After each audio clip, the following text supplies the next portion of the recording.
Imagine നിങ്ങൾ ലോകം മൊത്തം ആരാധകരുള്ള ഒരു ടെന്നീസ് പ്ലെയർ ആണ്. The only American male to win a golden slam in his career. But you hate tennis.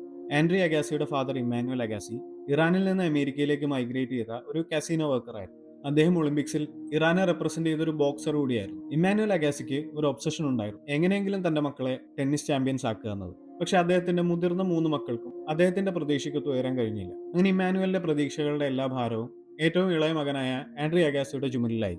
Andry ടെന്നീസിനെ ചൂസ് ചെയ്യുകയായിരുന്നില്ല, ടെന്നീസ് ആൻഡ്രിയെ ചൂസ് ചെയ്യുകയായിരുന്നു. ആൻഡ്രി അഗാസിയുടെ വീട് തന്നെ ഒരു ടെന്നീസ് ട്രെയിനിങ് സെന്ററായി മാറി. മിക്ക ദിവസവും മണിക്കൂറുകളോളം ആൻഡ്രി ടെന്നീസ് പ്രാക്ടീസ് ചെയ്യുമായിരുന്നു. നമ്മുടെ നാട്ടിലൊക്കെ കുട്ടികളെ സ്കൂളിനൊപ്പം എൻട്രൻസ് കോച്ചിങ്ങിന് ചേർക്കുന്നത് പോലെ ഇമ്മാനുവൽ അഗാസി ആൻഡ്രി അഗാസിയെ 13-ാം വയസ്സിൽ ചേർത്തത് ഒരു റെസിഡൻഷ്യൽ ടെന്നീസ് അക്കാഡമിയിലായിരുന്നു. പക്ഷേ ഈ അക്കാഡമിയിലെ ജീവിതം ആൻഡ്രി അഗാസിക്ക് ഒരു പ്രിസൺ ക്യാമ്പ് പോലെയായിരുന്നു. 15-ാം വയസ്സിൽ അഗാസി തന്റെ ഫോമൽ എഡ്യൂക്കേഷൻ ക്വിറ്റ് ചെയ്യുകയും 16-ാം വയസ്സിൽ ഒരു പ്രൊഫഷണൽ ടെന്നീസ് പ്ലെയർ ആവുകയും ചെയ്തു. അഗാസിയുടേത് ഒരു സ്റ്റഡി ടെന്നീസ് കരിയർ ആയിരുന്നില്ല.